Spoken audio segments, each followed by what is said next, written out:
Okay, magandang umaga po sa ating lahat. Dito po tayo sa farm. Ito po sa may bungad. At bihira lang po tayo nagbibideo dito. Pero lagi-lagi din kami dito. Kasama natin sa Team Merlin. At meron lang po kami sasabihin sa inyo. Dito kasi meron pong nangyayari. Pero solved case na po ito. Dito kasi sa meron pong nakawan na ganap dito. Sa farm. So sabihin ko sa inyo kung ano po ang ninakaw dito. Okay? So dito po tayo. Dito tayo magsimula kasi dito po nagsimula ang lahat. So isang araw po ay nandito po kami. Tapos hindi po namin namalayan na ito palang tangke dito ay nawala. Ito po. Yung tangke na ito nawala po ito. So akala namin ay piniram mo pero yun po ay nawala. Ngayon ang tinanong namin yung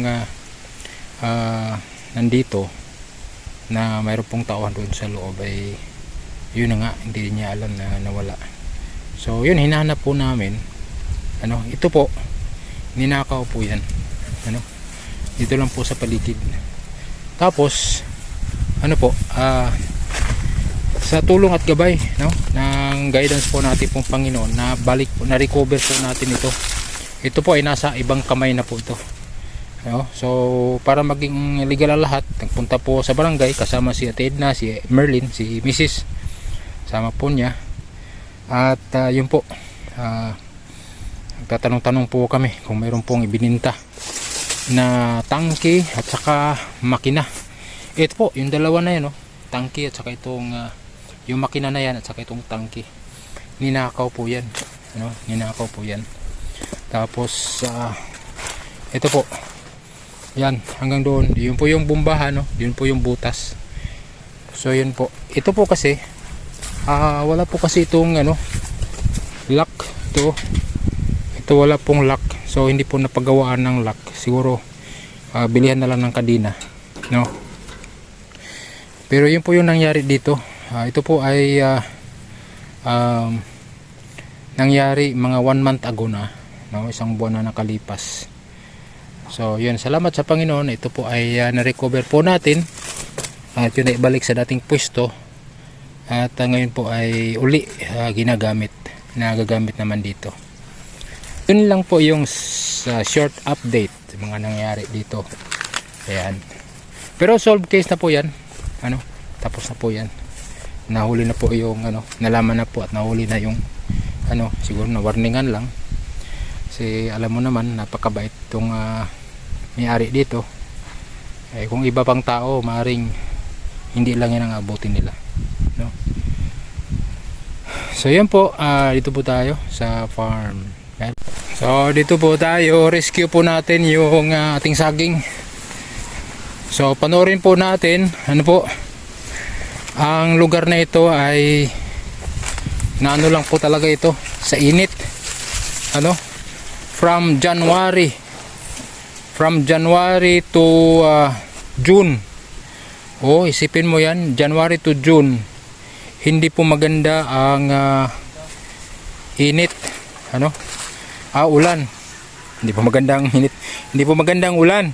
Hindi po nakapagbigay ng eksaktong supply ng tubig dito po sa ating mga tanim. So wala po tayong choice. Ano po ang dapat gawin? So ito po ang dapat gawin. Tanggalin na po itong mga nauna, kasi kung hihintayin mo yan lugi po tayo. So ito po ay saan dyan? Paliwanag po sa atin kaibigan. Paliwanag mo dito. So hindi maiwasan ay man yan, natural na natural. So yan. Ito po ang kanyang mama. Yun yung mother plant. Pero tapos ito na yung suhi niya. So pinutol natin yan nung bago ako umuwi sa Mindanao. Para maging sample siya. Kasi pag papadiretso na natin ito, bubunga siya tagal, tapos ang liit pa. Kaya ito, hinabol niya yung naunahan pa yung mga kasama ng mama niya. Kaya yan po ang magandang gagawin. So ito po ang ginawa dito, oh. Makikita nyo po yung mga pinamputol. So marami pong nagsasabi na sayang, ano. Pero sa totoo lang, mas maganda pang mag-alaga ka ng panimula kaysa yung ipagpatuloy mo yung na ano na siya, na antala na, no, yung kanyang paglaki. Ayun. May iba naman maganda. Ito, okay naman ito. Ayan. Pero karamihan talaga, dahil sa matinding init, ano po, hindi na po nadala ng mga ano, ng dilig-dilig. Hindi na nadala ng dilig-dilig. So yan, pinangputol po ito. Yung palakihin natin dyan ay yung mga suhi nila, ano, so alagaan po dyan yung suhi nila kasi ito po ay ano, Davao po ito. Davao po ito. So ito po mga halimbawa na lang po ito. Yan po ito. Ito bago na po yan. Yung mother plant niya ito na itong naputol. Yun yung mother plant niya. So ito yung suhi niya. Yan. Pati yung iba dyan, ano? Katulad nito, yan ito. Pangalawa na rin po ito. Ito, tingnan po ito. Ayan, yung dinaan natin kanina. Ayan. So, yun po ang ginagawa. Ito, ninaputol yan, yung mother plant kasi, ano, pag-alagaan mo yan, matagal, tapos, ang bunga niya maliit. So, ito, maaaring sa 6-7 months, magbubunga na yan. Sana man ay walang init, ano. Initin man, normal lang init. So yun po yung ginagawa dito. Paano po i-rescue, ano. Sacrifice lang talaga. Wag tayo sa may mong gibuhat daday. Day. Day. Sa imong gibuhat dia.